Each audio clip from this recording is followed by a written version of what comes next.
Welcome to NASA's Jet Propulsion Laboratory in Southern California. Days ago, NASA's most sophisticated and capable rover to date landed on Mars, the Perseverance Rover. Today, we'll see Mars like never before with new photos and videos. Our panel today will help us understand how Perseverance captured what it's like to land on Mars and what the landing site looks like. I'm your host, Raquel Villanueva, and joining us is Matt Wallace, Perseverance Deputy Project Manager, Dave Gruhl, Perseverance Entry, Descent, and Landing Camera Suite Lead, Al Chen, Perseverance Entry, Descent, and Landing Lead, Justin Mackey, Perseverance Imaging Scientist and Instrument Operations Team Chief, Jessica Samuels, Perseverance Surface Mission Manager, Ken Williford, Perseverance Deputy Project Scientist, and to tell us what this all means for NASA and exploration, Thomas Zurbuchen, Associate Administrator for NASA's Science Mission Directorate. We will take questions during this briefing. If you're a member of the media on the phone lines, press *1 to be put in the queue. If you're on social media, use the hashtag #CountdownToMars. Now, to get us started is JPL Director Mike Watkins. Now, I will step aside for him to give his opening remarks.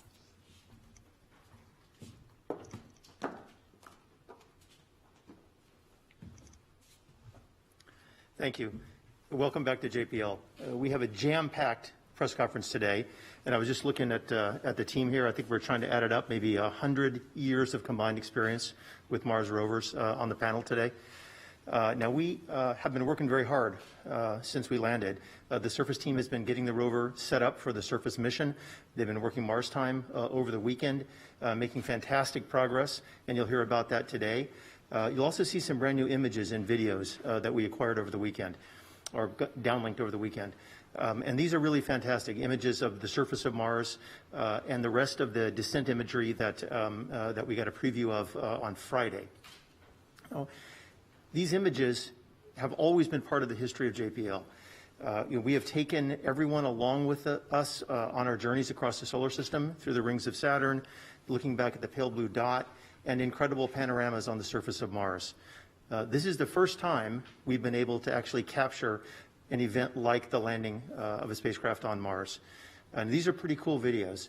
And we will learn something by looking at the performance of the vehicle in these videos. But a lot of it is also to bring you along on our journey, our touchdown to Mars, and of course, our surface mission as well. And these are really amazing videos. We all binge watched them over the weekend, if you can call a 1-minute video binge watching. But we watched it many, many times, and it's really fantastic. And just to show you how far we've come in the history of JPL, I want to show one image. This is from Mariner 4 in 1965. So this was actually the first data, first images sent back from Mars by Mariner 4, and that was hand-colored by the engineers according to a code, kind of like a paint-by-numbers painting. And there it is, the first color image, hand-painted. And so when you see these videos later, I think Dave Gruhl and Justin Mackey will be overjoyed that they didn't have to hand-color each one of these images. So my hat is off. It's a great press conference today. My hat is off to the team, for getting the rover to where we are and these fantastic images down. And to learn more about that team, let me introduce Matt Wallace. Thanks very much, Mike, and thanks for the nice words about the team. I'll try to be brief because I want to get to this video, and I know you do too. I just want to give you a little bit of background on how this whole thing started. My daughter is a gymnast.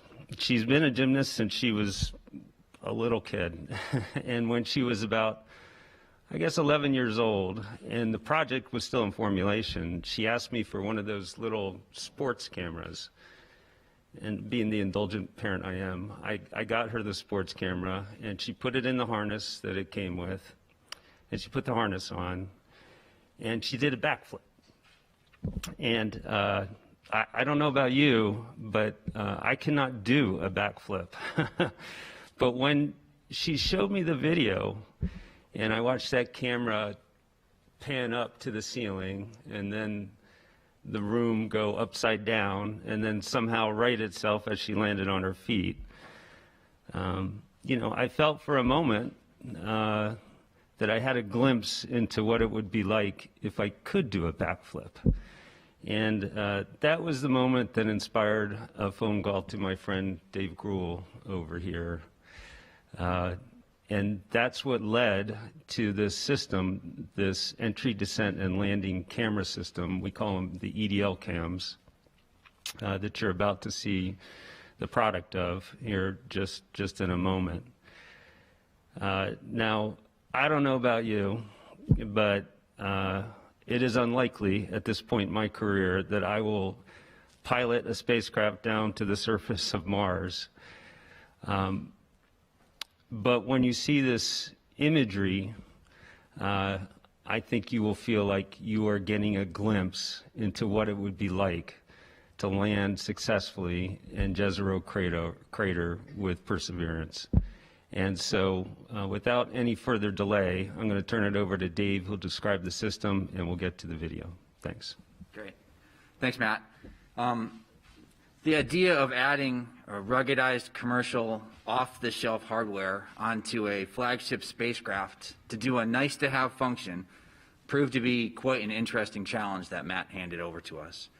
Along the way, we encountered one, maybe two people who were a little bit skeptical of what we were trying to do. But thankfully, we had the full support of project leadership, all the individuals directly supporting the 2020 mission were super excited to help, and in the end, we were able to actually make it happen. Our EDL CAM team were guided by two requirements, if you will. The first one was that the entry, descent, and landing system, camera system, must do no harm to the flight vehicle. And that's especially important during EDL. This was our one critical requirement, and as you all saw last Thursday, that requirement was met. The second item is not so much of a requirement as it is a mantra, if you will. We get what we get, and we don't get upset. We wanted our EDL cam system to get onto the vehicle and return amazing imagery of the vehicle landing in Jezero crater on Mars. Like every other element on the Mars 2020 spacecraft, individuals worked really hard and went above and beyond to make sure that their piece of the spacecraft did what it was supposed to do and would be successful. But in the end, we knew that our entry, descent, and landing camera system, the mission could still be 100% successful if our camera system didn't work. And if we could even get just one image or one piece of information back during EDL, that we shouldn't get upset and we should be excited. So as you probably realize after last Friday's press conference, the EDL cam system successfully captured some amazing imagery of the vehicle's descent and landing on the surface of Mars. We collected a little over 30 gigabytes of information and over 23,000 images of the vehicle descending down to the surface of Mars. As a quick introduction, if I could have the first graphic, or a reminder for some of you, exactly what are the sensors that we included in the entry, descent, and landing camera system. There are 3 cameras that are located on the top of the vehicle on the back shell. Those cameras actually capture high rate, 75 frames a second, imagery of the parachute inflating in the Martian atmosphere. Now, one of the cameras stopped operating coincident with the mortar fire when the parachute was deployed, and that's to be expected. It is a very high dynamic environment, but luckily the other 2 cameras continued to operate as expected and captured some amazing footage of the parachutes inflating in that Martian atmosphere. We put one camera on the bottom of the descent stage. That camera looked down on the rover as we lowered the rover on the bridles. The mobility system latched into position, and then the vehicle touched down onto the surface of Mars. We also installed 2 cameras onto the rover, one on the top of the vehicle looking up on the descent stage so the rover could actually see the descent stage, lower it down to the surface, and then ideally fly off into the distance after it had delivered Perseverance safely onto the surface. And then we also put a camera on the bottom of the rover, which actually looked down on the surface of Mars once the heat shield was dropped away and that camera continued to capture imagery until the vehicle touched down on the surface of Mars. And then we also put a microphone on the port side of the rover. Now, unfortunately, I do have to say that we did not collect any audio during EDL, but please stay tuned a little bit later in this press conference because we do have some exciting information about the EDL cam microphone.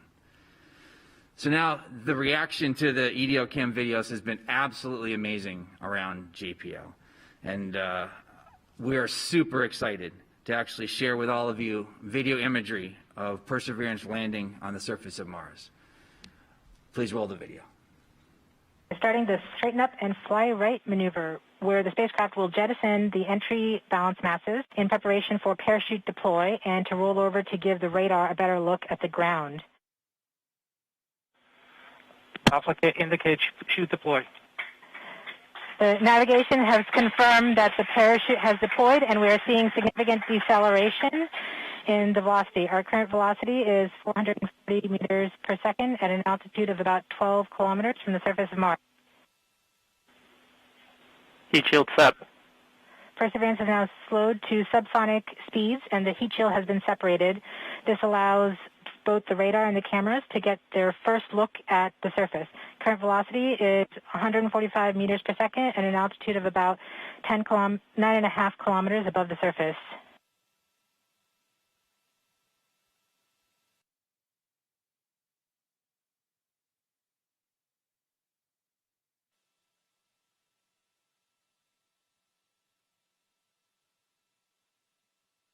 Nav filter converge. Velocity solution 3.3 meters per second. Altitude 7.4 kilometers. Now has radar lock on the ground. Current velocity is about 100 meters per second, 6.6 kilometers above the surface of Mars. Perseverance is continuing to descend on the parachute. We are coming up on the initialization of terrain relative navigation and subsequently the priming of the landing engines. Our current velocity is about 90 meters per second at an altitude of 4.2 kilometers. LVS valid. We have confirmation that the lander vision system has produced a valid solution and part of terrain relative navigation. Priming. TBA is nominal. We have priming of the landing engines.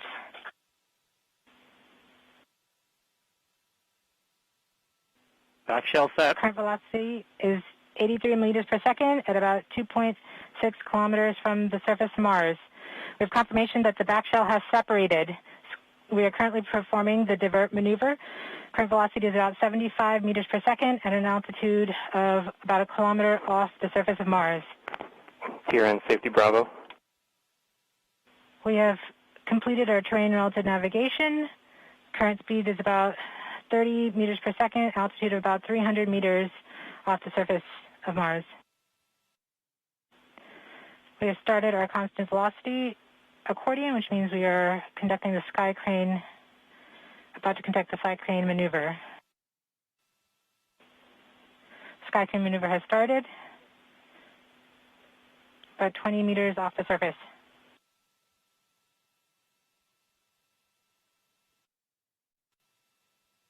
We're getting signals from MRO. Tango Delta. Touchdown confirmed. Perseverance safely on the surface of Mars, ready to begin seeking the sands of past life.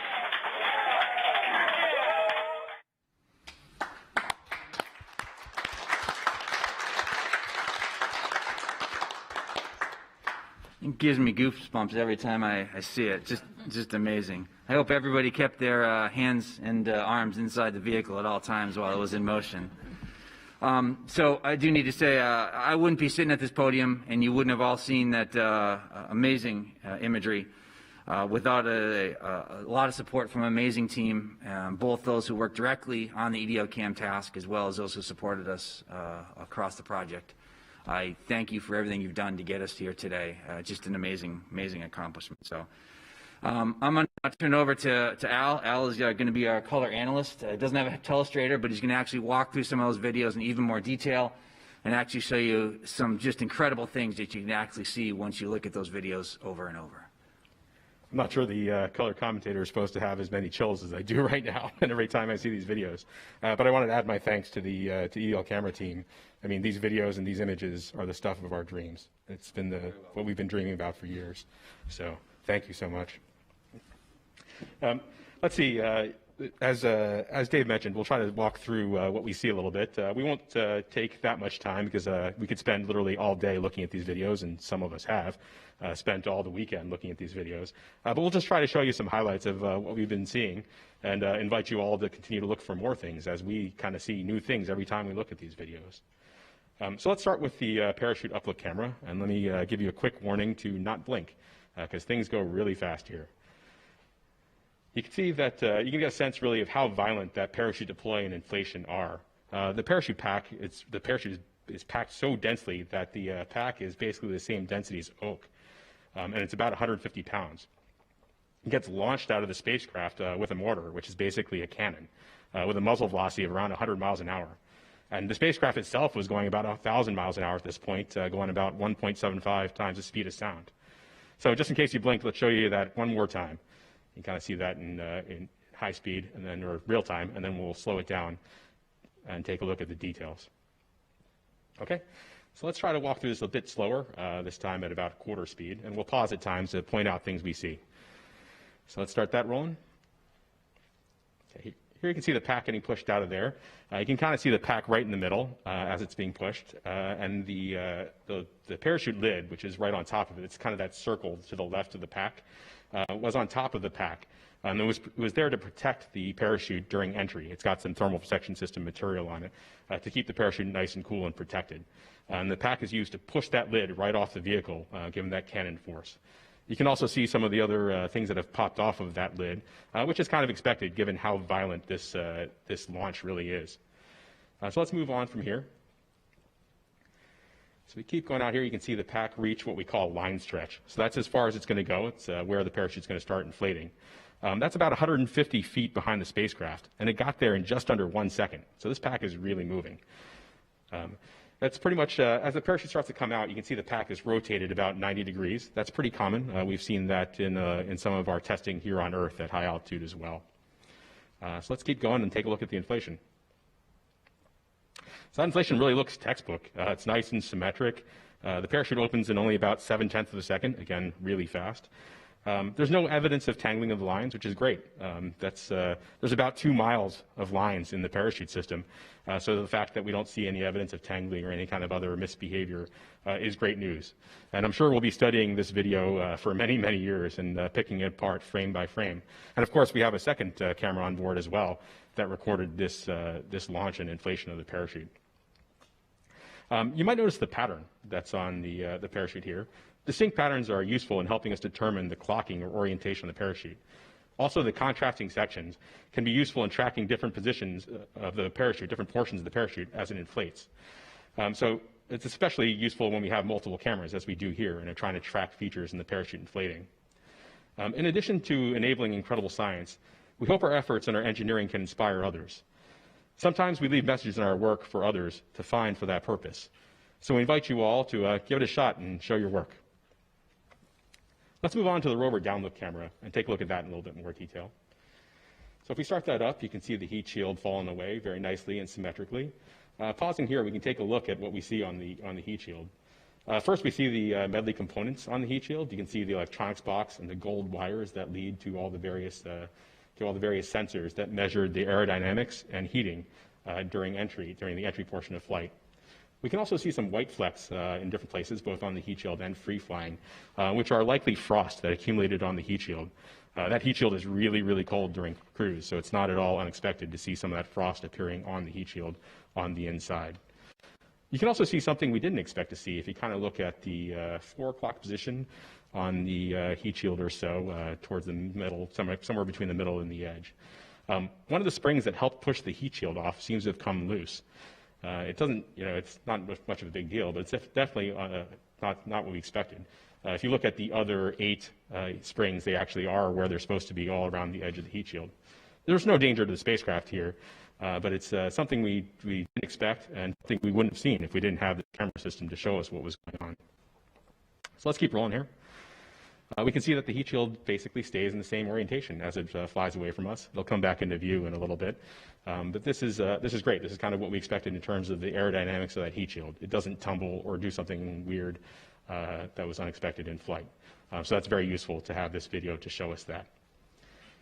So in the interest of time, let's skip ahead to about 15 seconds before backshell separation.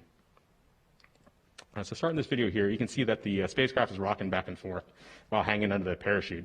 This rocking is less than it was earlier in flight, but pretty much what we expect. There, that white flash was backshell separation, and you can see us throttle up and begin our divert maneuver. You see the vehicle's turned over, so we're actually beginning to fly east.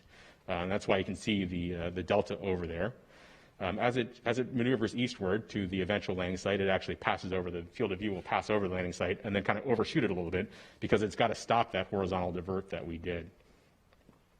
You can see everything's nice and smooth now that the engines are under control. That on-sheet parachute rocking is gone.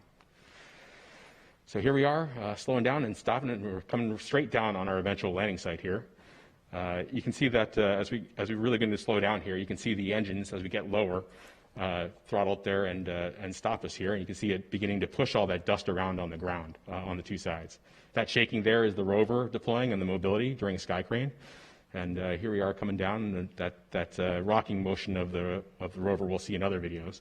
But that settles down right before we hit the ground in a nice, safe, flat spot. There doesn't appear to be too much of concern that's right below us. So that was the rover's view looking down. Let's take a look at the descent stage view looking down as well during that sky crane portion of flight. So here we go. The rover begins to drop away from the descent stage, and that's the first part of mobility deployed. You can kind of see here right before we paused that the mobility kind of shook a little bit in that first deployment. Here you can see the bridles that are hanging down from the top of the picture. Those are what's supporting the weight of the rover below the descent stage. And if you look down toward the left, the bottom part of the image and toward the left, you can see that gold umbilical. That's what's transferring all the information between the rover and the descent stage, including this video. This picture is coming down from the camera up on the descent stage down to the rover through that cord, in addition to other information that's going back and forth. So as we keep going here, you can see the bogie deploy. That's on both sides of the mobility back. You see those wheels, the back two wheels on either side swing down. That causes a little bit of rocking of the rover as expected, but you can kind of see that kind of settles out a little bit right as we enter that plume and dust cloud as we get down and touch down. And the video ends at touchdown, of course, because the camera that's taking this video is about to leave this area in a hurry on that descent stage after we cut it loose from the rover. So now let's take a look at the rover upload camera. So now staring up at the descent stage from the rover. So here we go. We got a really close-up look at the descent stage, and we can start rolling that. You can see the descent stage as the rover begins to fall away from it, and see the effect of that rover wobble from the mobility deploy. So pausing here, the first thing that most people will probably notice is that there's no plumes or no visible smoke or anything else coming out of the rockets at the corner of the descent stage. That's expected. Hydrazine isn't a combustion reaction when we burn it. The exhaust products are nitrogen and hydrogen, which are clear. So we expect the plumes to be clear. That's what we see in tests here on Earth as well. So I can promise you those engines are on, though. One thing you can see in the Earth testing we do is that the thrust chambers of those engines get kind of hot and glow pink. And you can kind of see that in the engines here, especially if you look at the engine at the very top right of this image. If you look closely right above the engine bell there on the thrust chamber, you can see little streaks of pink on there. And that's what's happening. As the engines have been on for a long time, they get really hot.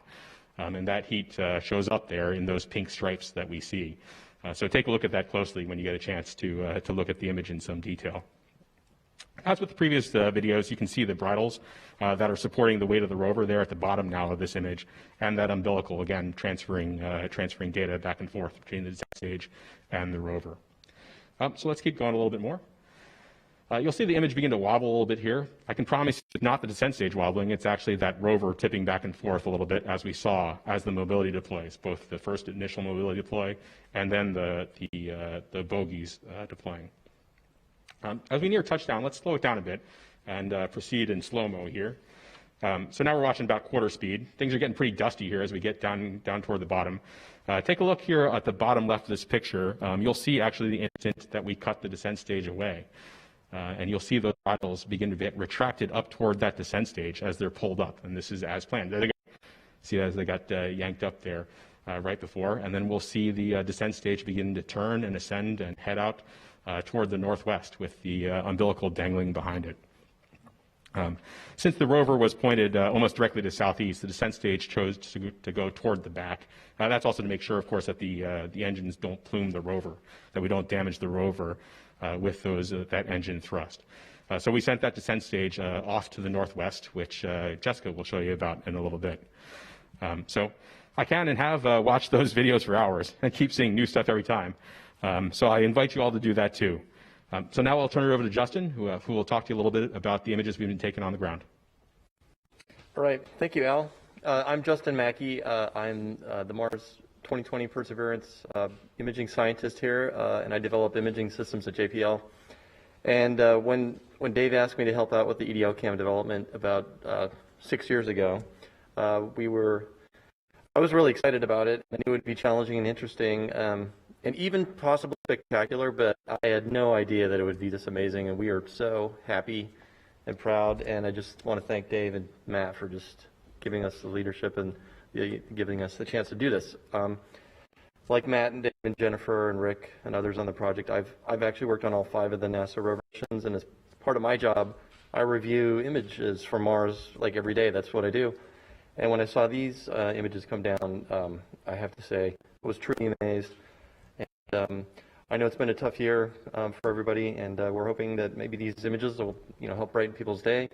Your smartphones and make them your screen backgrounds and things. I'm just really happy that it all worked out. So now we're on Mars, and I'm going to talk a little bit about what we've been doing over the weekend. Over the weekend, we deployed the RSM, and if you go to the first picture, there's a picture of the remote sensing mast, the RSM, which is that mast on the rover, and you can see the navigation cameras up there, the left and right navigation cameras, or nav cams as we call them. This is another new imaging system that we've developed here specifically for the 2020 mission. These cameras represent a pretty significant advancement over previous imaging systems that we've flown. These are 20 megapixel color cameras with very high resolution and wide angle lenses that we use to basically map out the surface as the rover drives, and then we use these images to do planning and things.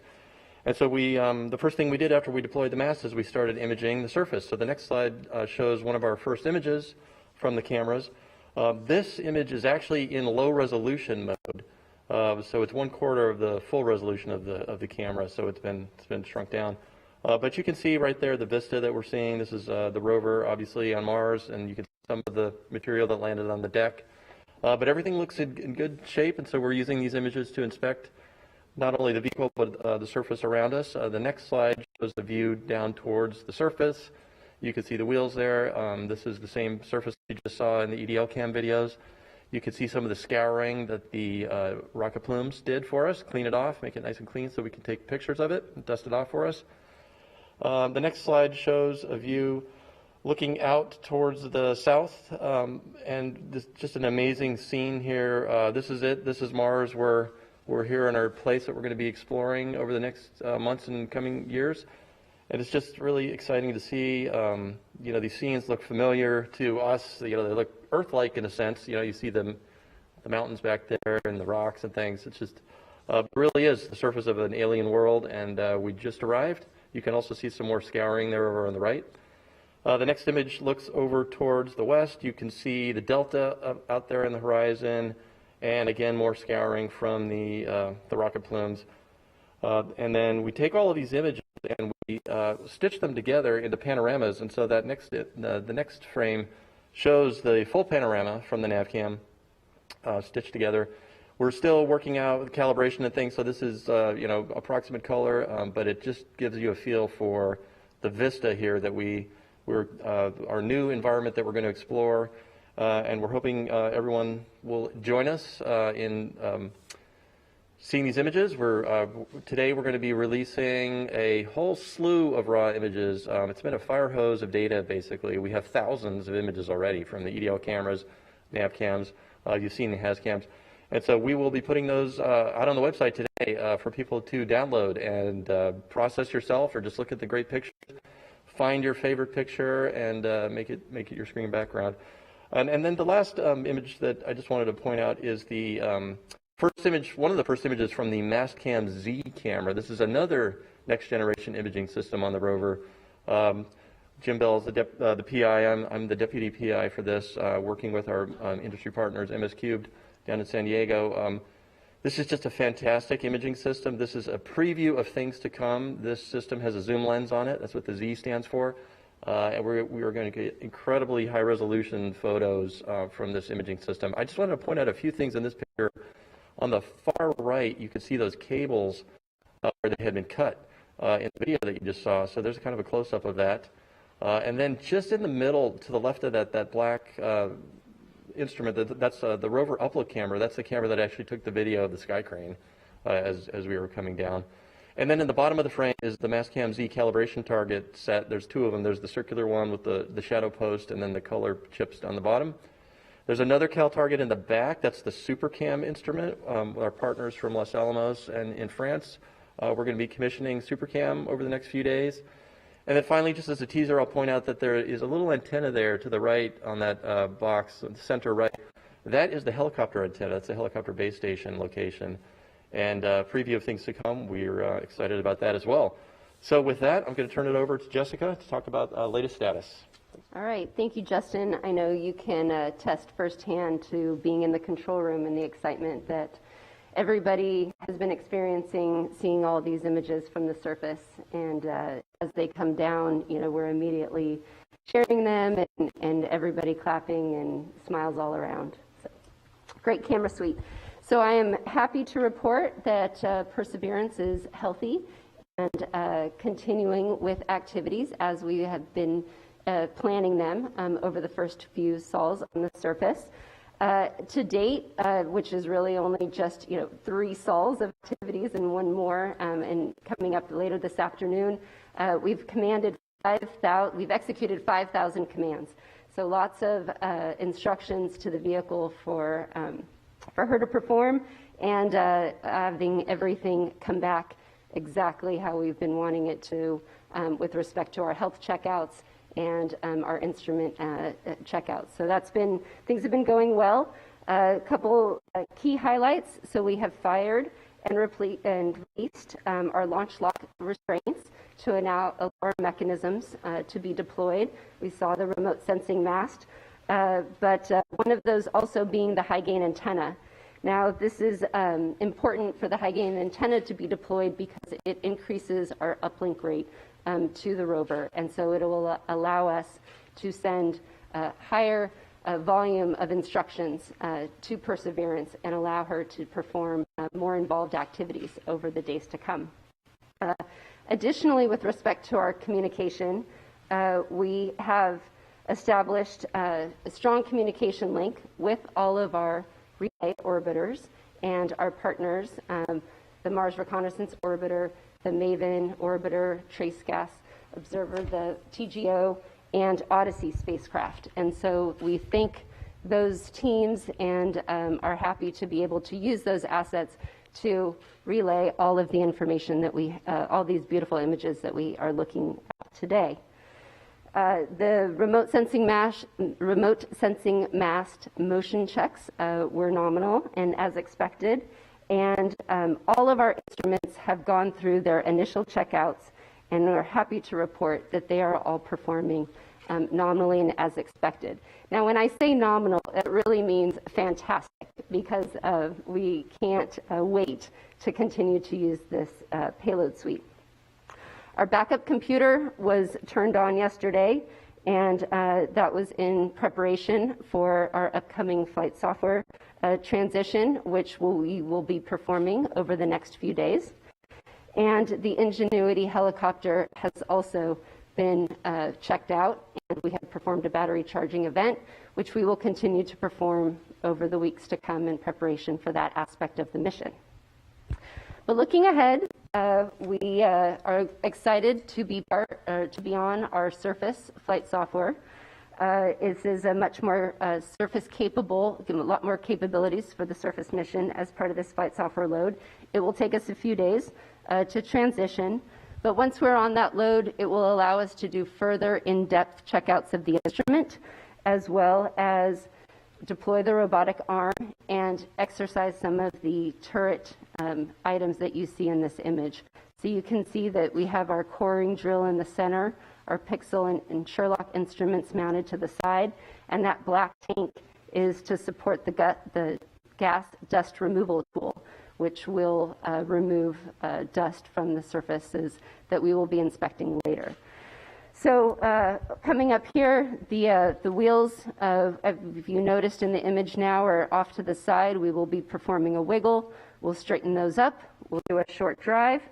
And as I mentioned, deploy the robotic arm, and then continue with further in-depth checkouts. So we are very excited to be happily on the surface and exercising our system and looking for what's ahead. So going back to our partnership with the larger Mars spacecraft and science teams and community, we're really excited that the MRO spacecraft, Mars Reconnaissance Orbiter, and the HiRISE team was able to find our hardware on the surface of Mars. And so if you see in this image, if the next pop-up, you can see that we have the descent stage, the parachute, and the heat shield all here in this image. With a few stats here, the descent stage is about 700 meters away from where Perseverance is on the surface. Parachute is about 1.2 kilometers, and the heat shield about 1.5 kilometers. And so it's very exciting that we can see all these different components now that we've landed on the surface. And as a special treat, the HiRISE image was able to actually acquire the entry, descent, and landing event from their perspective, and we can never have enough images of this activity, and so this is a fantastic view. But I'm going to send it back to Dave here. He, as part of this suite, we have one more surprise, or one more gift, I'll say, that we've been able to receive from this package. Over to you, Dave. Thanks, Jessica. So I think we probably have overloaded your visual sense for a little bit. So we're going to do something a little bit different, and I'm going to have some fun here for a second, too. So I'm going to get rid of this.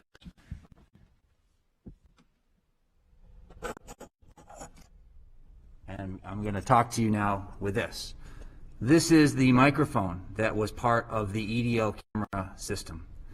When the EDO cam system was first envisioned, it was set up as just a bunch of cameras to capture some amazing imagery on the surface of Mars. And about a year or so after it was first conceived, I got a phone call, another call from Matt. After talking to headquarters, asked the question, could we possibly put a microphone as part of our EDO camera system? So we worked with the team, we took a look, and sure enough, it was something that we could do. And so we started off that detailed design and identifying a microphone that would work for us and getting it onto the vehicle. About a year after this first started, I was giving a tour at JPL. And I happened to mention to the group that I was giving the tour to that the decision had come down and we were working to actually include a microphone onto the vehicle. And after the tour was done, a gal came up to me and she said some things to me that I won't forget anytime soon. She said, I'm super excited that you guys are going to try to put a microphone onto the rover and get it to the surface of Mars. And I was very appreciative. And I asked her afterwards, I said, I'm curious, why is it that this relates to you so much? And her response was that her sister was visually impaired. She was not able to see these images that we saw earlier or that we sent down in the past. And while she tries to describe them to her, she felt that she just can't quite capture that same sense of amazement that she gets when she gets them visually. And that by actually getting a microphone onto the surface of Mars, the hope was that she'd be able to experience things on Mars the same way that she was when she actually looked at them. And that stuck with me. We continued to work super hard to make sure that this microphone would work. And that's part of the reason we were disappointed why it didn't work when we actually went and did our entry, descent, and landing sequence. I wish I had actually captured that individual's name. I would love to reach out to her now and say, we've done it. I hope your sister is enjoying it.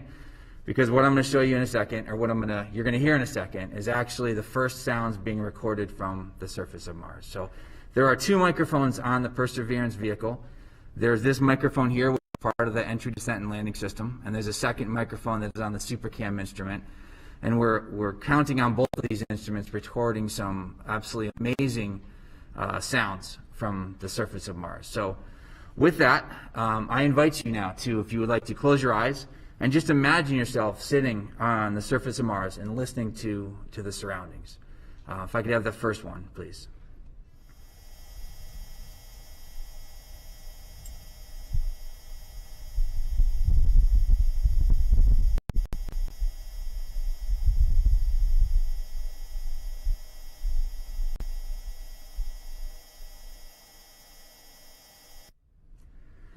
So that gentle whirl that happens in the background, that is a noise made by the rover. But yes, what you did hear 10 seconds in was an actual wind gust on the surface of Mars, picked up by the microphone and sent back to us here on Earth. The analysis indicates that was around a 5 meter per second type of wind gust. So we can sit here now and actually tell you that we have recorded sounds from the surface of Mars. So we have a second one, which basically further reduces the noise of the rover, so you can just hear what the wind would sound like on Mars. And once again, I invite you to sit back and have a listen to what it would sound like to be on Mars.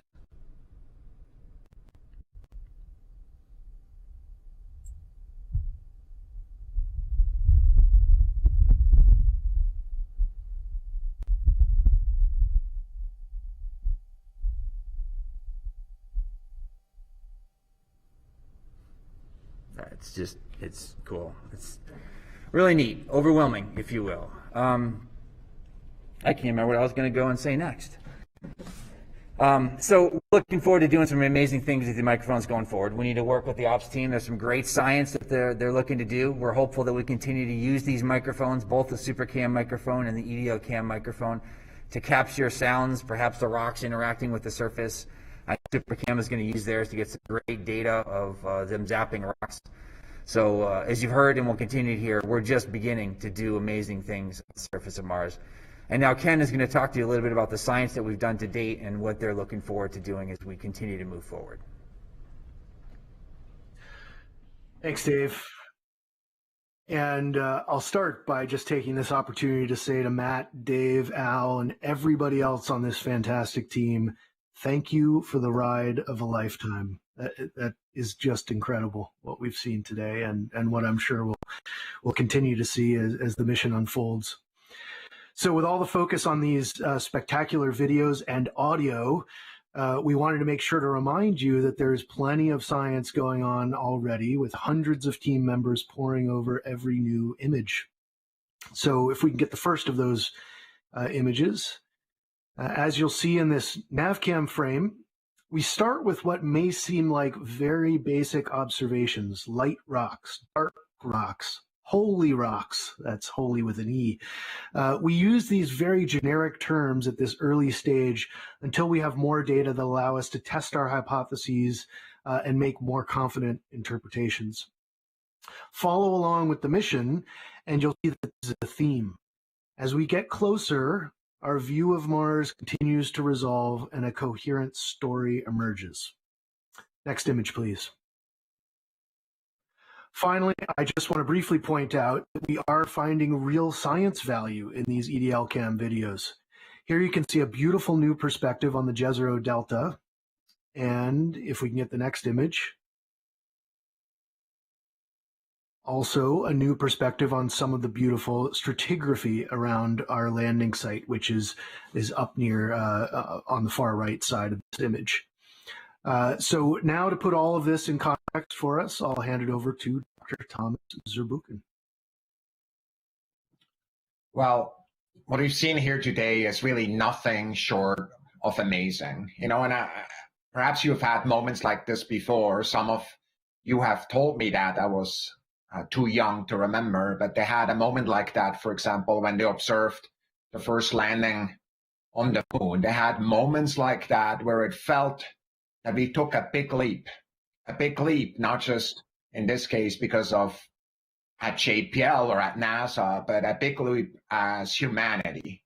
Of course, it's a leap that was enabled by work over decades, and on this mission for close to a decade. So what's possible today, or what feels possible, is different even than yesterday. It's how it feels to make history, and that's how I feel today. I'm so moved by this. Wow. The video of Perseverance descent and landing and the amazing panorama and the first wide landscape shot of Jezero Crater seen with human eyes and the first Martian sounds are the closest you can get to landing on Mars without putting on a pressure suit. That video, I believe, should become mandatory viewing for young people who not only want to explore other worlds and build spacecraft to take them there, but also want to be part of diverse teams achieving all the audacious goals of our future. At the center of that is a team, and I'll ask for the next image. You should know, I met this team. I see me there in a dark suit next to Dr. Laurie Glaze, the Planetary Division Director, and Al, he just talked to you, is on his knee in there, and he entered the Descent and Landing team, and we met him just hours before that historic landing. And I love this picture because, of course, the event today demonstrates that the human aspect of exploration. And that is, of course, every reason for what we can do at NASA and also why we do things. The video and audio and images here provided to us are from the surface of Mars, and sometimes we forget as we look at that. Well, Robert shouldn't get all the fun. We want to make sure that all of us on Earth see and feel what it's like to be on Mars and explore other worlds. I'm so excited for the more than 1 million students who joined the Mars Student Challenge, and the many more across the world who will be inspired by these images released today and even yesterday. Their journey is also just the beginning. Just imagine Perseverance sitting on a hill recording the next Martian landing with a cargo that is basically a rocket, and then the first from another world with samples bound for Earth that are collected by Perseverance now in the near future. Imagine follow the entry, descent, and landing of the first human crew on the planetary surface sometimes in the future. These future historic events, which I'm confident will happen, will be enabled by women and men working in diverse teams. Imagine the goals we can achieve together. So what is possible? Sometimes to address that question, it's good to look back and think where we've come from, just like my friend Mike did earlier. We've been on a journey, both as a human race for quite a while now, and I don't want to show this next image of Sojourner, of the Pathfinder mission, which was designed for 7 sols or Martian days or so, maybe 30, ultimately lasted for 85 Earth days in 1997. I remember that really distinctly. A true Pathfinder indeed, that weighed 23 pounds and returned a surprising amount of data back to Earth and a surprising amount of science for many scientists, I must say. Some people didn't expect quite that much, and that's what happens sometimes too when you innovate, just like we've seen here. We've grown from that seed. Now Perseverance is the size of a small car, and it's ready for us for the next shine leaps. And here's a picture that we're putting up that is one of the many pictures that we're releasing.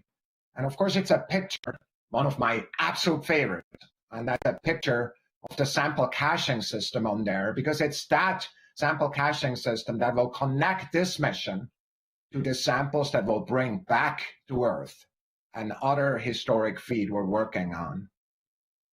This system is on the surface of Mars now. I remember distinctly looking at it before we packed it up from JPL and moved it over. Then, of course, launched it from the top of a rocket. This, my friends, is one of the indelible moments in NASA's history where what we can see and what we can learn and what we can hope for in the future and the extraordinary emotions that makes it feel all of us coming together. That human element will fuel our future at Mars, which is bright indeed. And it will fuel the dreams of a new generation that will return to Mars and also study the samples that we will eventually bring home. I'm so grateful to this team and literally the thousands, both at JPL and within the US and around the world, to all of you who have engaged in this mission. As has been noted, the raw image pipeline is opening up. Please go take a look at these data and play with them, especially those of you, the children and the youth that have signed up to our educational campaign. What can you find in these pictures? And who's going to compose the first piece of music with actual Mars sound? Mike, Matt, Jennifer, Al, many of you leaders, I could not be more proud of both you and your team. On behalf of our entire NASA leadership team, a heartfelt and a proud thanks to you. For the record, Matt, I'm so glad for your idea about these cameras. We will learn a lot from that, much more than we ever expected. And of course, this is just a start. For the surface team, the real work starts now to evaluate the surrounding and start a plan and our trajectory across Jezero Crater. It's a big team and there are lots of discussions, but that's science in action. Stay with us. There is much more amazement to come. Back to you, Raquel. Thank you, Thomas. And we'll now move on to your questions. Remember, if you are a member of the media on the phone line, you can press *1 to get into the queue. If you're on social media, you can tag questions with the hashtag Countdown to Mars. Now, starting on the phone line is Bill Harwood from CBS News. Yeah, hi.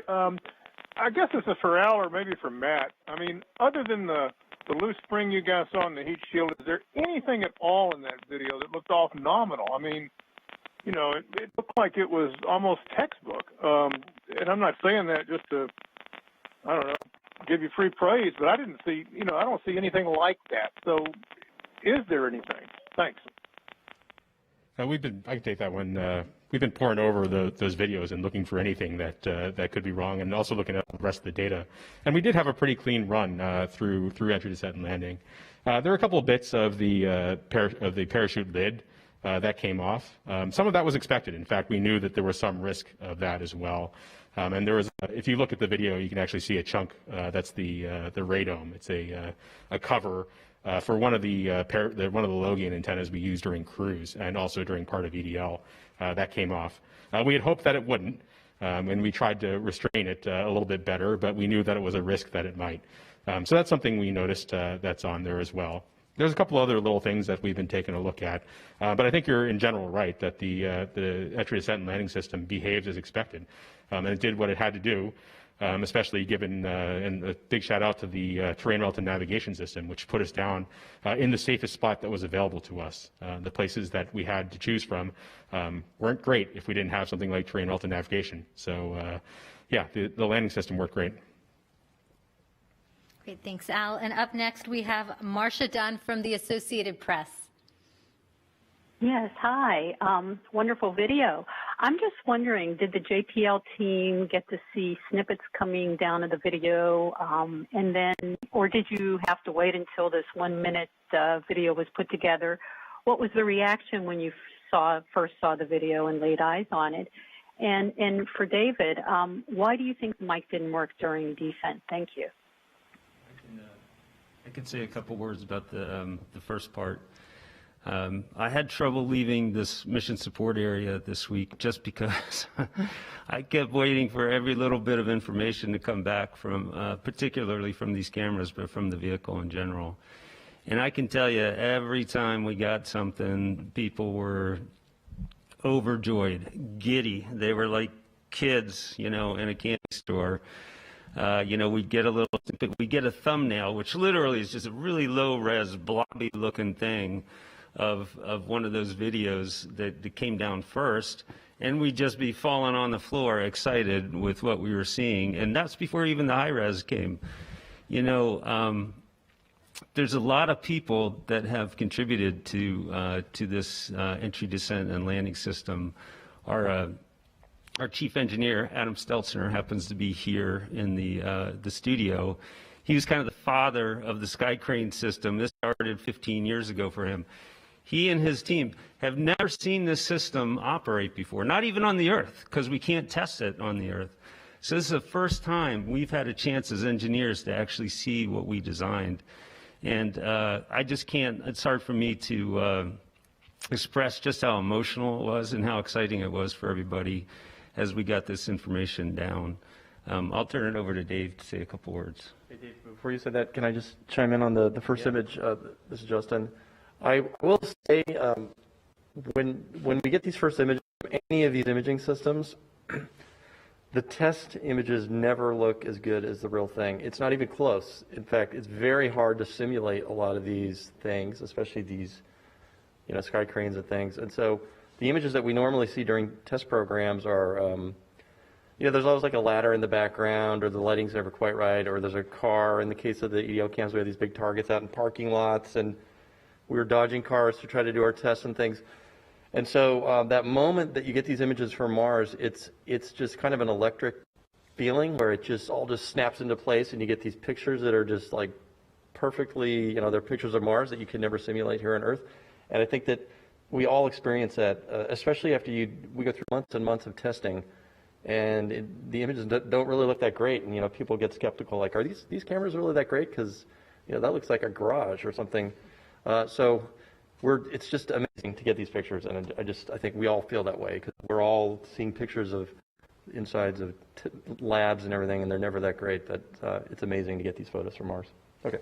Yeah. I'll give you my take. So Thursday evening and Friday, when the data started to come down and we kind of realized what we had, I was sitting at home, and my phone started to go off, and I was getting FaceTimes from people who were in the MSA. And what was happening was that they were starting to show them on the monitors that we have hanging on the wall.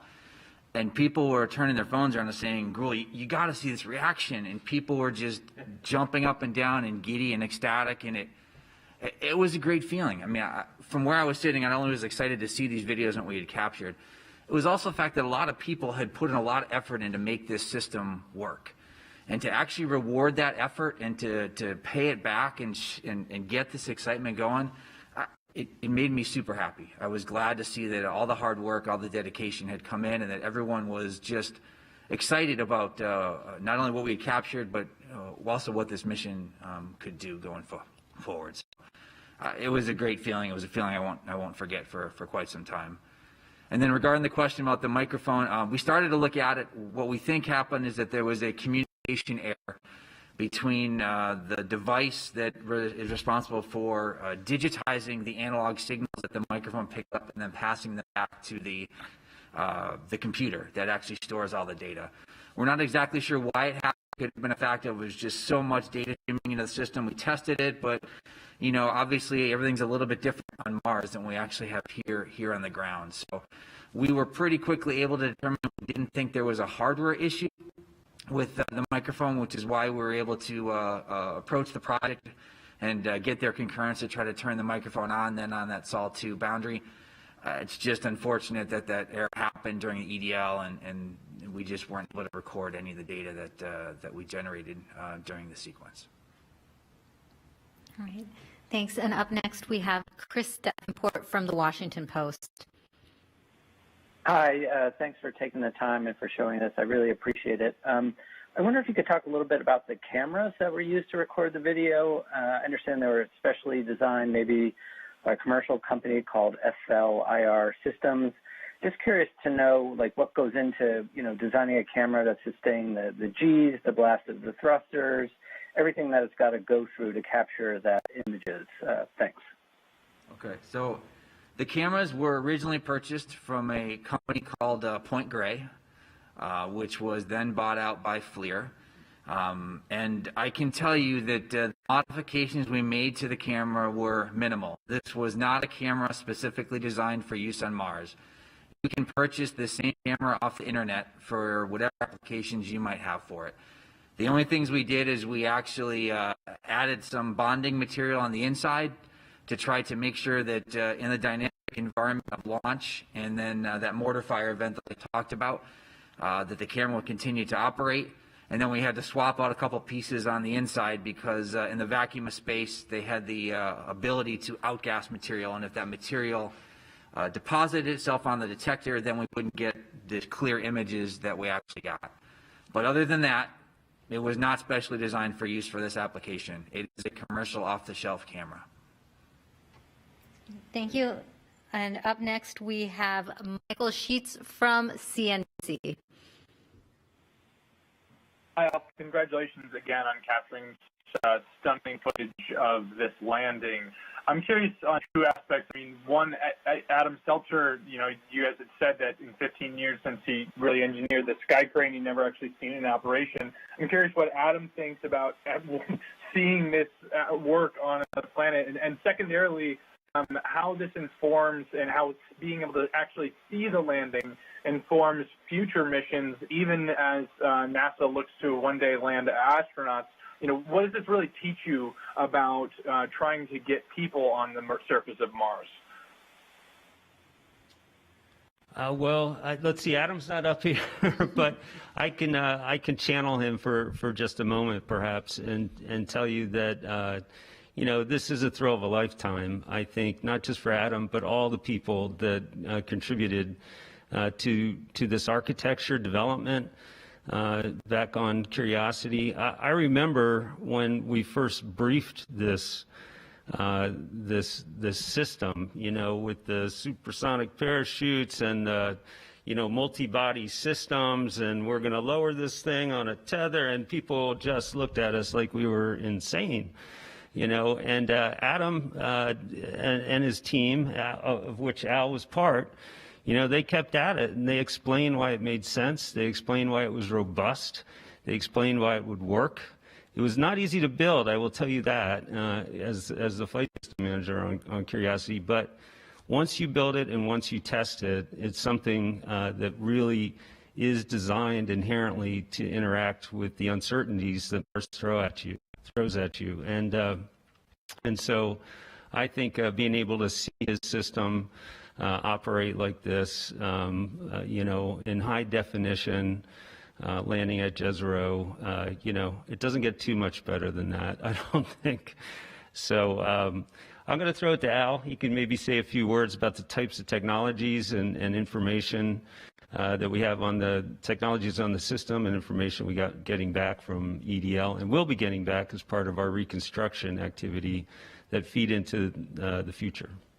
Yeah, I mean, I think we can talk about a lot of things. I mean, but as Matt mentioned, as a fresh-faced kid, when the sky crane was invented, and I was in that room, and it's amazing to see it finally in action. Even though we knew it worked once, we didn't know for sure it was going to work again, and then for it to work again, and then for us to see it is incredible. And just starting with the sky crane there, you can see some things that I think are going to be useful to the future. One thing that's, of course, of a lot of interest, especially as we start landing bigger things, is the plume ground interaction. The interaction between those rockets and what they're doing to the ground and how they kick things around. And we've got great video of that here this time, both from the rover download camera and the descent stage download camera. We can see how those, how they create those scours and stuff gets pushed together and creates a sheet underneath the rover. We can see that all occurring. So that's super useful. The parachute stuff too, one thing we didn't show necessarily here is that the parachute upload cameras, the two that we got, are at 75 frames per second. So we can see that inflation, that only occurs in 0.7 seconds, in less than a second. And see that snap open and look at all the details of how it unfolds and how it's symmetrically inflated. And all those things are very useful for future missions, both whether they're landing more things in people or stuff and then people. SRL, other missions are going to use, future missions like the sample retrieval missions, are likely going to use things like parachutes and rockets, of course. So we're very interested in seeing how those cameras and what we see in those camera images can teach us about how those systems are actually performing and make our systems more robust in the future. Thanks, Alan. Matt. Up next, we have Ken Chang from the New York Times. Hi, thank you. I was wondering if you can give me a few more details about how the data came back. So it was 30 gigabytes that was collected. How much has come back, and what was the data rate that you were able to send them information back? Thank you. Maybe Jessica can... So I can say that as part of our commissioning activity, we actually walk the data rate up over the course of our different overflights with the orbiters. And so we start with a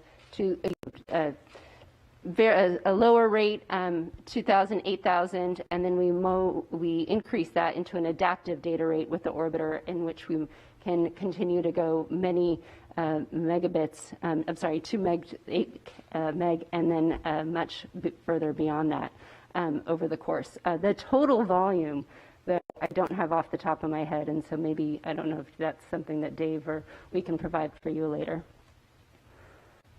Justin, do you have how many images we got back? Yeah, we counted. So we counted yesterday that we're releasing today. There was about 4,500 that we've gotten so far that we're pushing out to the web today. And I will mention that when the orbiters fly overhead, the compasses typically return, let's say, 500 to 900 megabits per pass. And we've had, I don't know, well, we've had a lot of them now, like 5 or 10 of them. We've typically had about 2 to 3 overflights per night, and it does vary. The rates I was referring to are the communication rates from the rover to the orbiter. And then once that's collected, then we're anywhere from, some passes will be smaller, 80 to 100, and where we've had other passes which have been significant amounts of data up at 700. And so it is variable per orbiter and per orientation. Yeah. And I would add one more thing I wanted to mention about the camera technology and then this data. We haven't mentioned it, but in addition to use commercial cameras, we're using a commercial computer, an Intel-based PC that's running Linux, open source. So it's the first open source, at least that I know of, open source Linux box running on the surface of Mars. It's actually inside the rover. It's quite compact. And so there's the Linux operating system. And we compress the video using FFmpeg, which is another open source tool. So thank you to the open source community for allowing us to use your amazing software. Appreciate it. I just very briefly, I just want to note, as Jessica said, you saw some of the terrific imagery from the Mars Reconnaissance Orbiter. We've been getting fantastic support from the orbiter community, not just MRO for both that imagery and the comms, but also from MAVEN, which is a Goddard spacecraft, from Odyssey, one of our older orbiters, and for the ESA European Trace Gas Orbiter as well. Some of the biggest data volume passes we've had brought back a lot of this imagery, came from our partners in Europe, and so thank you all to them. Great, and up next on the phone lines is Mike Wall from space.com. Thank you all for doing this, and yeah, it's really amazing video. Thanks for sharing it. Just a question for Dave. What do you anticipate doing maybe with the EDL mic now that it's up and running? Do you see it having any kind of diagnostic uses during the deployments of the robotic arm and sort of like the instrument checkouts and so forth? What do you see it doing aside from recording Martian wind and the sound of the dirt under the wheels and so on? Thank you. Yes, we've had a lot of discussion about how we might be able to use both the EDO cam microphone and the super cam microphone to do those type of diagnostic stuff. I mean, the ops team right now, I don't want to speak for Jessica, but they're focused on getting the system deployed, and capturing noise of that is definitely not the first priority. They need to focus on getting this vehicle ready to perform some amazing science. But that doesn't mean in the future we could not sit down and discuss the possibility of capturing audio files of an actuator as it actually spins on the surface of Mars. The noise is an incredible thing that engineers can use to basically detect the health of moving systems, gears and actuators and things like that. And so if we get a snapshot of a actuator today, and you can compare over time, do another snapshot, another audio file of that actuator in the future, compare the two and see if there's anything that can be learned in terms of the health of that device. Now, with that said, I do need to remind everybody that the microphone that's in the EDO camera system, just like all of the cameras and other hardware, is off-the-shelf hardware. It is not designed to live in the hostile environment of Mars. It gets down 120 degrees plus below zero at night, and then it warms up significantly more in the day to, minus 40 or something like that. So those temperature cycles in that cold temperature are going to significantly limit the life of these devices. They're just not designed to last for long periods of time. The SuperCam microphone might continue to work. It actually is designed a little bit more for this particular environment. It can last longer. So I think, you know, as you heard, I think Dr. Z mentioned earlier, we're always surprised by how rugged and robust some of our items are, how long they actually last. You know, they continue to operate far longer than we designed them. We've gotten pretty lucky over the last couple of days. Perhaps we'll get lucky and the hardware will continue to operate on the surface of Mars and allow us to do those type of diagnostic things in the future. I don't know, Jess, you want to add anything more about how you might consider using them? Well, I can say that application was one of the things that we had projected and tested and wanted to make sure that even though this was a capability that was part of the cruise and entry descent and landing software package that we're operating right now, we've also carried that capability forward into our surface software. And so assuming the hardware is good, we're open and ready to use it. Yeah, and I will mention to the question, we actually have gotten requests from instrument teams wanting to turn on the microphone to observe their instrument functioning. Moxie is one of the instruments. It's going to be generating oxygen, has compressors and scroll pumps and things. And they actually want us to use the microphones to do diagnostic acoustic measurements. So I actually think that this might become something that all rovers might want, because everybody knows that when you hear something squeaking, it's diagnostic. Maybe you need to check it out, and it tells you a little bit about how it works. And so we will find out how these get used. It's actually kind of exciting, and we're getting requests from the teams. So we're working to put those into the plan. Well, I'll just say I hope it does survive long enough so that we can hear those wheels crunch over the surface of the planet, because I think we would hear it. And I think it'd be great to hear that big rotary percussive jackhammer drill taking that first sample of a rock on Mars as well. I think we'd hear that also. So I'm hopeful that our little microphone will hang in there for some of those events. Great. And up next is Lisa Grossman from Science News. Hi, thanks for taking my question. The video is amazing, and a lot of it looks a lot like the animations that you've shown before the landing to kind of advertise this. Excuse me. Going forward, how will you distinguish the video that is the real video from the animations to kind of make it clear to people what they're looking at and keep them from getting confused or not be fuel for conspiracy theorists saying we haven't actually done this? I guess I could try to take that one. I mean, I think we should label very clearly which ones are from Mars and not. I think it's clear to a lot of us, but I think you're right, given the way that the animation's been pretty good. I get a sense for how that could be confusing. I think we should label them going forward. Now that we have this kind of video, we should be clear about what's real. What a great problem to have. Exactly. I mean, it's an amazing problem to have. Justin, do you have any thoughts there? Yeah, I can attest to it's real. It's actually real. I know, because I know the data very well. It's stunning and it's real. And that was our thought too when we first saw it. We're like, wow, this doesn't look real, but it is, and that's what's so amazing about it. And you know, I know I've seen some of the video games are getting pretty good. You know, if second glance you look at a sports game and it looks like it's real, but it's fake. But this is actually real stuff, and that's why it's so exciting. And I actually just want to say, for those of you that want to go watch the videos, personally I like watching like quarter speed or even slower, because there's so much detail in there that anyone who's done animations knows that would take a lot of time to do.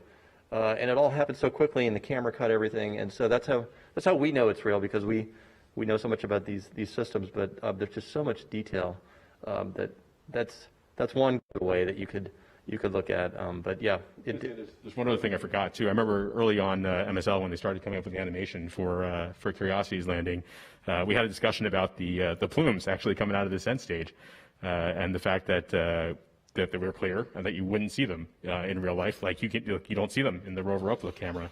But we thought that it would be that people would be expecting to see them in the animation, so they took some artistic license in putting them there. So here I can tell you now that hopefully our future animations will show the right thing and show the clear plumes like you see in the real video. Yeah, and the same comment for the exquisite detail on the rover, if you actually look at every cal target's in place, every little twist, every tie, cable tie, they're all there. In the animations, you usually don't have that. When you get down to that level of detail, at least now you typically don't, because a lot of the things happen kind of last minute, and as the rover's getting built and people slap things on and they're not in the drawing, so the animators don't pick it up. And that's another thing that's amazing about this video. Every single detail is in there, so encourage people to look at it. It's fun. Yeah. Thanks, Justin. It really is some beautiful detail. Now we have a social media question to take. Jerome on Twitter asks, on some pictures we can see dirt and small rocks inside the real wheel rim. Was this expected, and will it become an issue if more dust and sand is picked up along the way? Yep, I can speak to that. So it's not uncommon for us to have rocks and dirt inside the wheels, either from the landing event or as we're driving across the surface. You'll also notice on the deck, we also experienced some of that debris coming down on top of the rover. And we design our mechanisms for these conditions, so we don't expect any issue with the material from the landing event or as we continue to rove across the surface. Thanks, Jessica. And right now we have a call from Eric Berger on ARS Technica. Yes, hi. Thank you very much for doing this. Congratulations on such a stunning array of photos and videos. Al Chen mentioned the dust earlier, and it was striking as the spacecraft got close to the surface how much was kicked up. It's a 1-ton rover. It's pretty sizable, but when you're talking about human missions, it's much larger. And so, what does being able to see this dust tell us about the challenge of landing future kind of much larger spacecraft on Mars? Is that something that you're going to have to account for, and if is it going to be a really significant issue to deal with? Thank you. Yeah, I think I can take that one. I mean, I think, as most people know, right there, as far as I'm aware, there are no landing pads on Mars or barges that we can land on, prepared places. So we're going to have to deal with, especially if we're going to use propulsion, we're going to have to deal with this plume-ground interaction. And it's really difficult. It's difficult to get right, to get the modeling right, to get to understand it, or even to do a real test that shows a good impression of what you're going to come down on, especially when you don't know exactly where you're going and what the terrain is like and what the ground properties are where you're coming down. So I do think this is a big challenge for us going forward. And that's why collecting this information here is useful. We can certainly begin to see how it actually behaved in real life and see how things began to move and what those scours are like. And then we have a vehicle that'll tell us what the ground that we happened to land on was like, and we know how we were commanding those engines and where they were pointed. So we have a rich treasure trove here of data that we can use to kind of get at that kind of challenge. Because I do think it's a big one, especially as we start to land heavier and heavier things with bigger and bigger engines. And up next on the phone lines is Joey Roulette from The Verge. Hey, thanks for doing this. Earlier it was mentioned that scientists are already pouring through the thousands and thousands of images, and I was just wondering what about the surface or the rocks that you guys have seen so far from these images are standing out, and kind of what has been interesting from a scientific perspective. Thanks. Ken, Ken's there? Yeah. Okay, Ken. Sure. So you can go online and see that image that was put up during my little bit there. But we're noticing basically the different colors that we see and textures and tones. And so one thing that's striking to me, standing out to me and some of us, is that a lot of the rocks that are labeled as light rocks seem to have a rough texture, whereas some of the darker rocks further afield that are higher standing, more like large boulders, seem to be smoother. That can mean something about the grain size and the potentially the composition of the rocks themselves. One of the things we're noting as the resolution gets better is that these light rocks closer to the foreground may actually be kind of dark on the inside, and that the light tone we see may be largely due to dust covering, and where the rocks stand up a bit higher and have less dust, they tend to appear dark. So a lot of new patterns are emerging. And then, of course, one of the most exciting and interesting things are these, what we call the holy rocks, that are, in some cases right under our wheels, and these smaller cobbles that are right around the rover. I didn't mention, but one of the possibilities for those holes is that they are what we would call vesicles, which would be due to gas escape from a volcanic rock. We're not calling them vesicles at this point because it's important for us to stay open to the different possible interpretations and not get locked in yet on limited data. But if they are volcanic rocks, that is enormously important to us, because it potentially provides an opportunity to get a really nice radiometric age or an absolute date if a sample like that comes back to Earth. But then again, if you go back to images from many previous Mars missions, rovers and otherwise, you'll see that wind abrasion can cause those sorts of holes in all different types of rocks. So just a few of the thoughts that are emerging, and then of course we're starting to get views of the Delta Front now, which just have us, on cloud nine, looking at some of the targets further afield that we're excited to explore. Great. Thanks, Ken. We have another phone line question. Mark Zastro from Astronomy Magazine. Hi. Thanks for taking my question. I guess this is a question for Al. And I was just wondering if you could speak to the performance of the landing vision system, if you've gotten a chance to dive into that, how the range figure and terrain relative navigation really performed, and just sort of what it was thinking, how it was making its decisions as it descended. And then when you look at its performance and its accuracy, how do you judge it? And can you see that improvement over Curiosity? Yeah, that'd be great. I mean, I was really hoping for a chance to speak to that a little bit, actually. The lander vision system, as part of the terrain relative navigation system, really did great. In fact, here's some stats, right? Based on the targeted, well, we took many images on the way down. We got tons of landmarks. We were very able to match up what we saw with our onboard map. It was almost perfect, better than many of our field tests or even simulations. So we got a very good lock on where we were. And in fact, when you combine that with our safe target selection and where we flew to, we only missed the targeted pixel by about 5 meters. So we were aiming for a particular spot on the planet once it decided what was reachable and what the safest spot was. And given how well the lander vision system performed and our system in flying us there, we only missed by 5 meters. So that was really great. I mean, I think we've really showed that this system can do what we wanted it to do in helping us figure out where to go and go to a safe spot. Great. Thanks, Al. We have so many questions coming in that we are going to keep the phone lines open for a little while longer. Remember to press *1 to get in our queue. For now, I'm going to take a social media question from Bob on Twitter, who asks, how does the processing power of the onboard computer compare to a great smartphone? Matt, do you want to take that one? Yeah, sure. That's a good question. In the space business, we have to build things that we know are gonna work. And space is a pretty hostile environment, and the surface of Mars is even worse with the temperature swings, which we were talking about. You need systems that are capable of dealing with the radiation and the temperatures and really perform with very high reliability. So as a result of that, we have a tendency to use systems that have been around for a while, that are well shaken out. And on Perseverance, we're using the same computer that we used on Curiosity, in large part because we know it worked, and we wanted to have that successful flight heritage that we had from the previous mission. So this is a computer that you would have found 15 or maybe even 20 years ago that we're flying.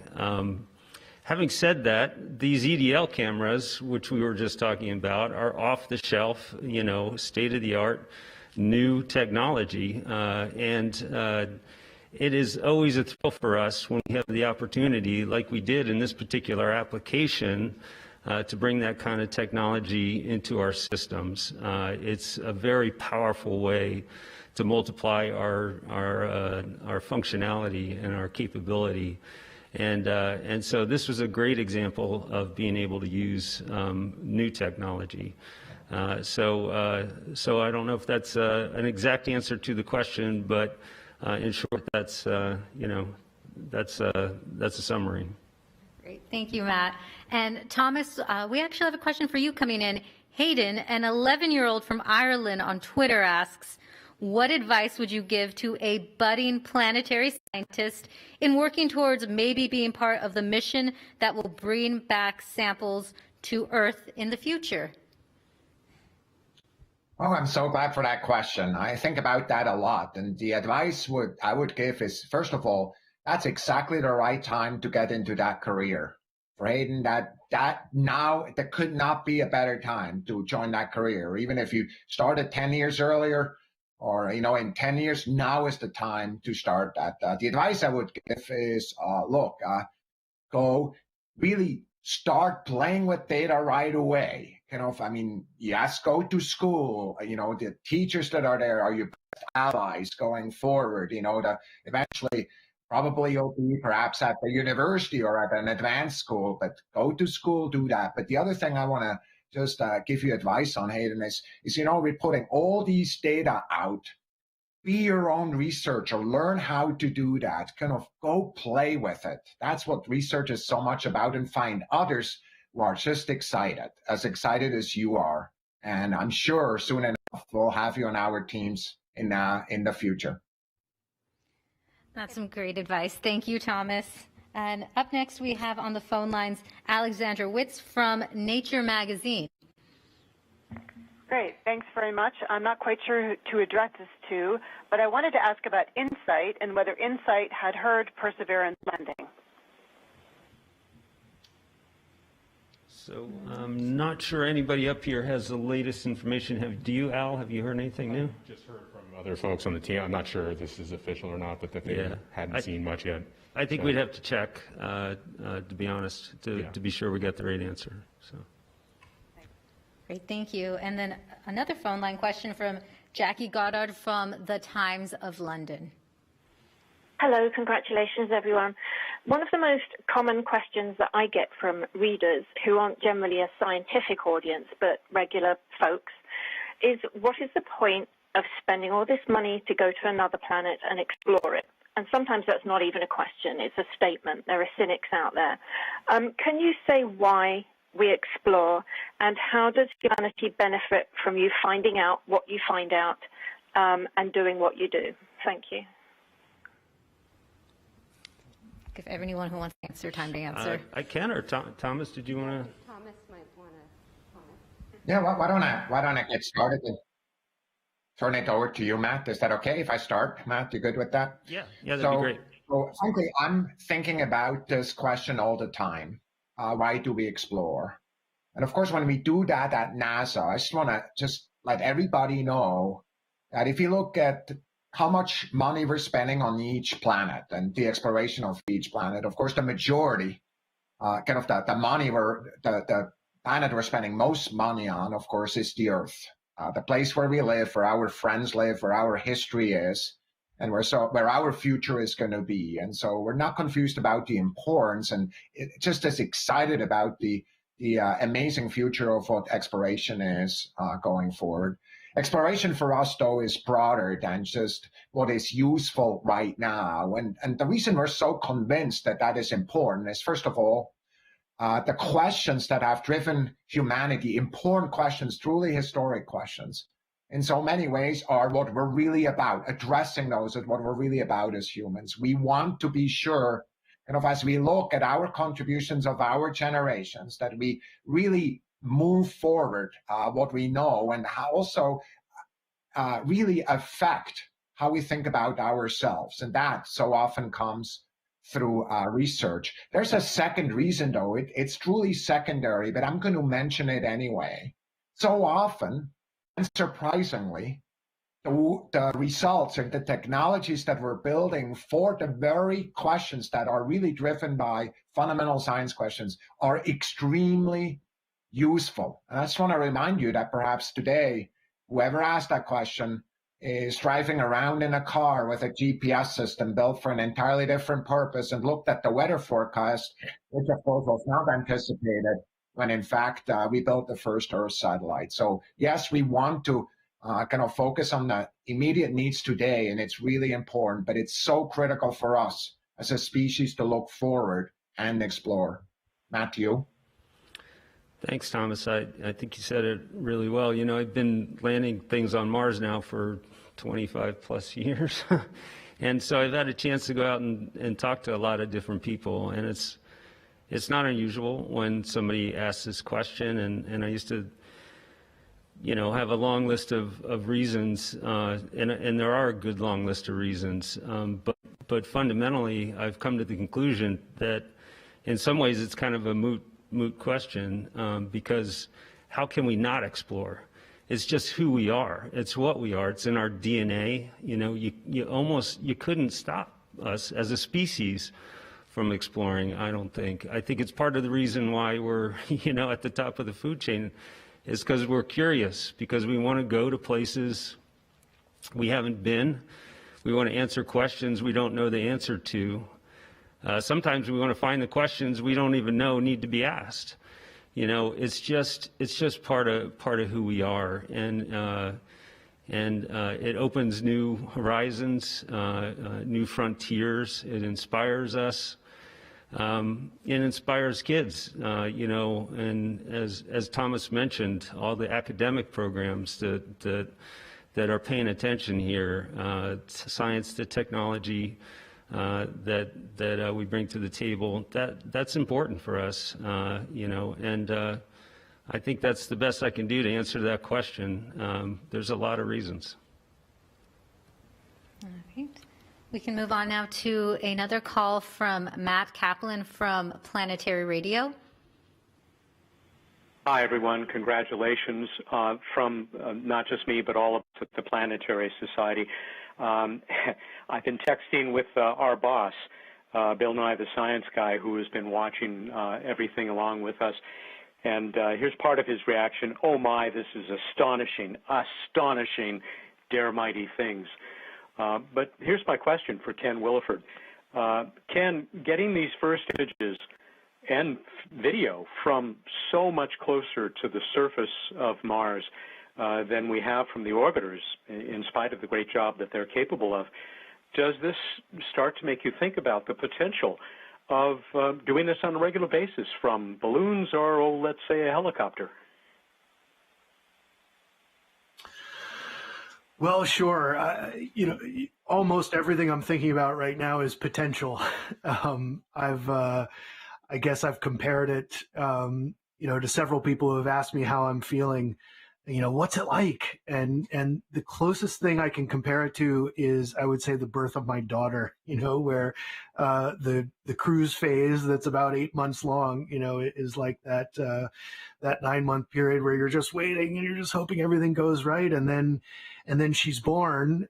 In this case, we're on the surface and it's real. And the potential is astounding. I mean, I was just, Katie Stack and I were just texting last night as we got some new images down, and we're just, you know, we're so excited, like kids, just looking at every picture and seeing so many new things and having so many new ideas and new questions are appearing. And the potential of it all is what strikes me more than anything. We have so far to go, so much to learn. And I just couldn't be more grateful to have made this transition from all the years of hard work and stress and wondering, you know, is it going to work out? How's it going to work out, to now when we actually get to do this thing? It's amazing. Thanks, Ken. And up next, we have Irene Klotz from Aviation Week. Thanks. Just looking ahead a bit, what's been this is probably for Jessica. Have you made any progress homing in on a site for the helicopter flight demos? And if so, about how far from the Perseverance landing site are those? So the team has started to evaluate and is using the images that we've received from entry, descent, landing, as well as now these images that we've acquired over the last couple sols. We are fortunate to have landed in a potential spot for that, but the team is still evaluating and is looking forward to additional imaging from the 360-degree panorama from the Mastcam Z, as well as future data that's to come down. So we have not locked in a site yet. That will still be work for the team to go looking forward, whether it's here or a few hundred meters away. And we have a social media question coming in. Jake, who is 12 years old on YouTube, asks, was there one point you thought that this would be impossible to do? That's a great question, Jake. There might have been many points when it felt a little impossible. I'll give you my one moment, and then the other folks may want to add in, and that's last March when the COVID pandemic struck. We had just shipped the spacecraft down to Kennedy. Dave Gruhl, who, believe it or not, this whole EDL camera gig is not what he does for a living. He was our assembly, test, and launch operations manager, and he, along with his deputy Art Thompson, were responsible for assembling the flight spacecraft, testing it, and getting it down to the launch pad for launch. That's actually what he did for a day job. So the pandemic struck about a year ago, and Dave and I and Art and others were just constantly on the phone trying to figure out how to react to it and how to respond to it. I said it before, we didn't have a lot of margin, we didn't have a lot of time. We were figuring out a lot of things as quickly as we could, and our focus was shifted from trying to get the spacecraft built and tested correctly and staying on schedule for the launch, because if you miss it, you got to wait 2 years for these planetary launches to Mars. And suddenly our whole focus had to change to keeping the people safe and keeping their families safe as a #1 priority. And I wasn't sure, honestly, I wasn't sure we could do that. And I knew that if we couldn't keep them just as safe as they would be at home doing other things, that that could be it for us for this opportunity.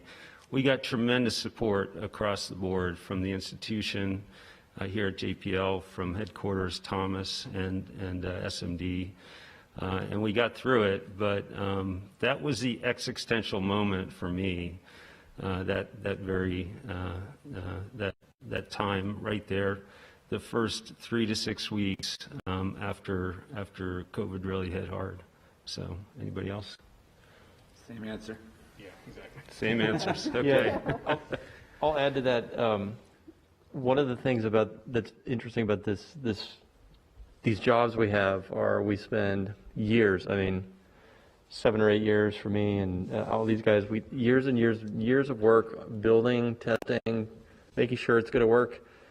And I have to say there's some amount of stress involved when you spend 7 years of your career doing something and then it all comes down to like one moment. And for me, it's obviously like those first images that come from the cameras. Like, you really want that to work, like really, really want it to work. And you've tried everything you can do to make sure it'll work. And so, but it's definitely, we try to be open-minded about what could go wrong.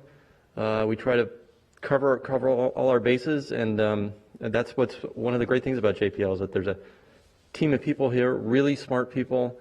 You go to these reviews to review your product, your designs. We call them withering reviews. You get a lot of tough questions, but that's one of the really, JPL is a real gem of a place because we built this culture of always questioning what could go wrong, but hoping for the best, and it's a really interesting experience. I think we all share that.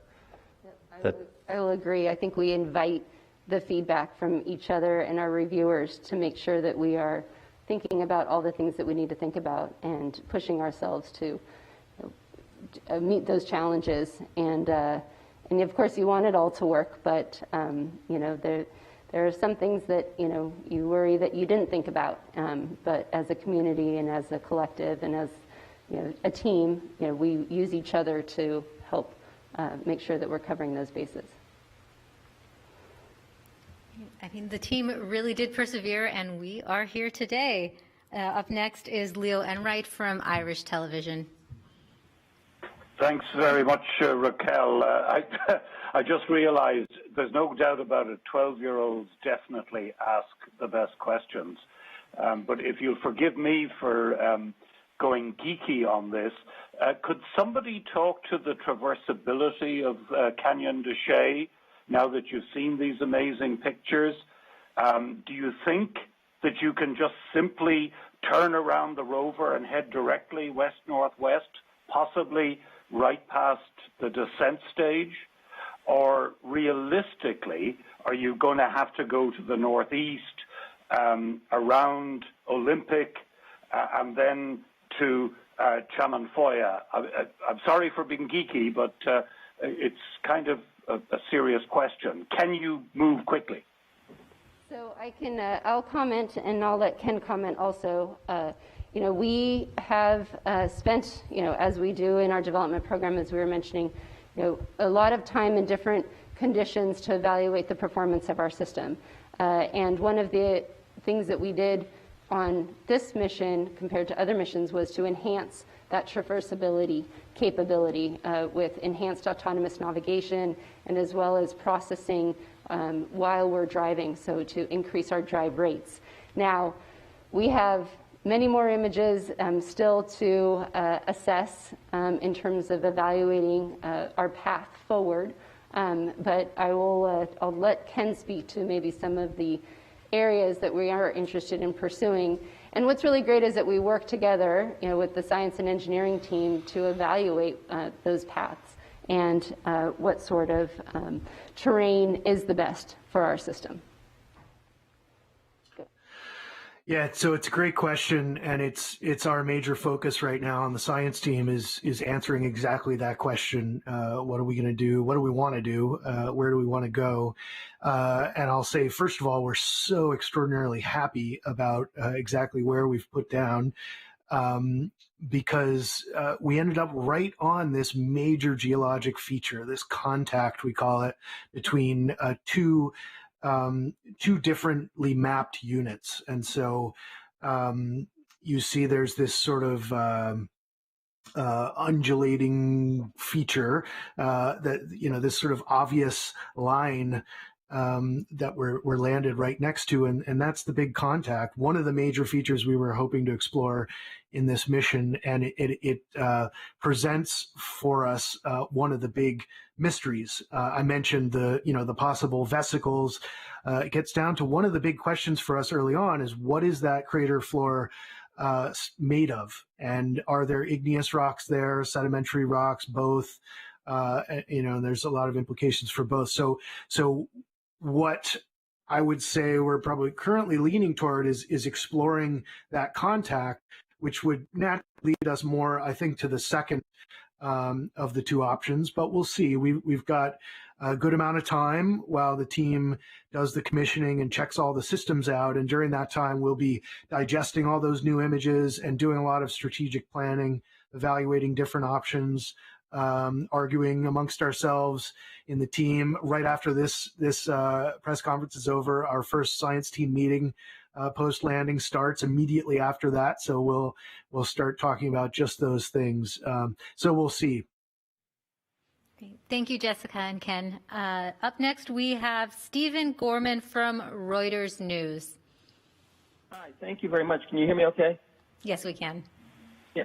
So my question is, I have a question about the superlatives regarding the video footage of the EDL sequence and the audio of that gust of wind that was picked up on the Martian surface by the Microsoft. So I believe, is it correct to say that this video marks the first sort of moving footage of a spacecraft from that spacecraft, showing its descent and landing on the surface of another world, Mars or any world, I think, right?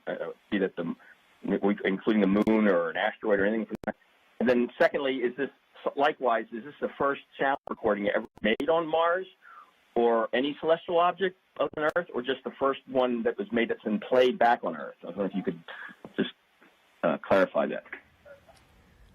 I can, let's see, on your first question, putting aside the Apollo program and the moon and just talking about planets, this is most certainly I'm pretty sure. As far as I know, this is the first time we've been able to see ourselves, see our spacecraft land on another planet, and hopefully that answers the question that you asked. As far as sound, I'm not sure anybody else has any more information, but again, as to the best of my knowledge, this is the first planetary sound that's been recorded. So, yeah, go ahead, Justin. I can add to that.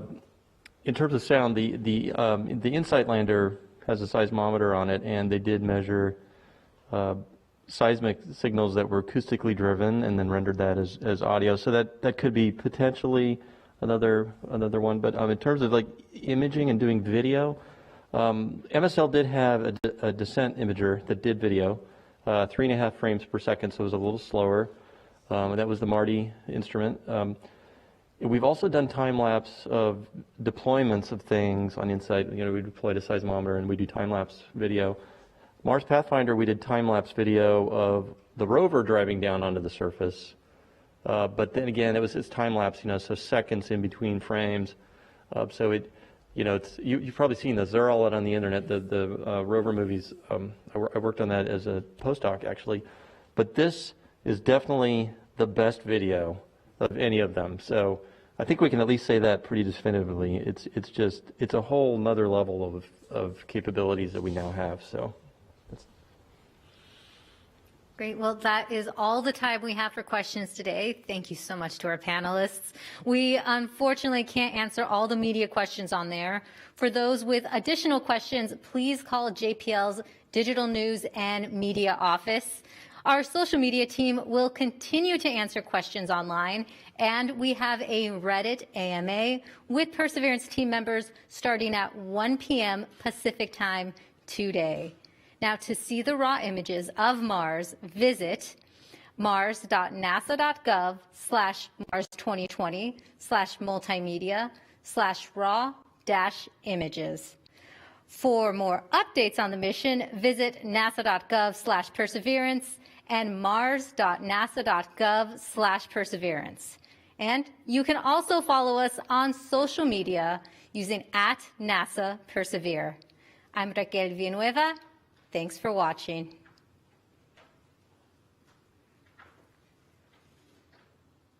Starting the straighten up and fly right maneuver, where the spacecraft will jettison the entry balance masses in preparation for parachute deploy and to roll over to give the radar a better look at the ground. Indicate chute deploy.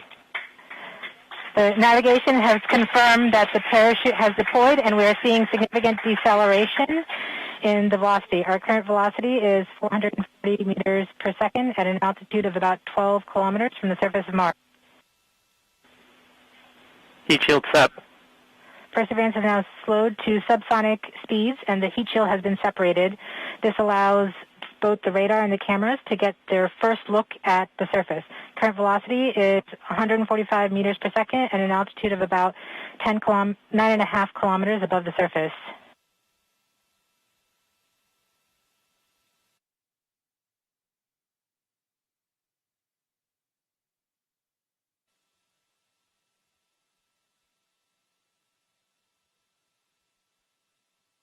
Nav filter converge. Velocity solution 3.3 meters per second. Altitude 7.4 kilometers. Now has radar lock on the ground. Current velocity is about 100 meters per second, 6.6 kilometers above the surface of Mars. Perseverance is continuing to descend on the parachute. We are coming up on the initialization of terrain relative navigation and subsequently the priming of the landing engines. Our current velocity is about 90 meters per second at an altitude of 4.2 kilometers. LVS valid. We have confirmation that the lander vision system has produced a valid solution and part of terrain relative navigation. Priming. TBA is nominal. We have priming of the landing engines.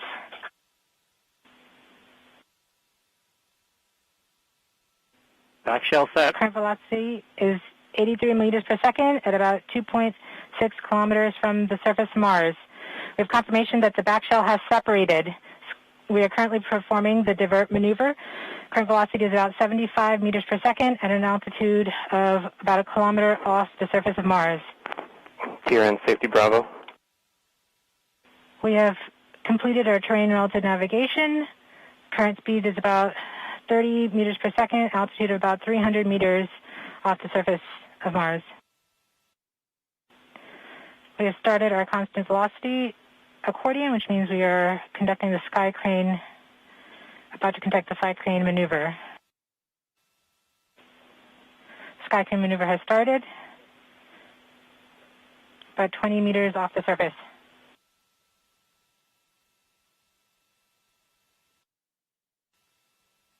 We're getting signals from MRO. Tango Delta. Touchdown confirmed. Perseverance safely on the surface of Mars, ready to begin seeking the sands of past life.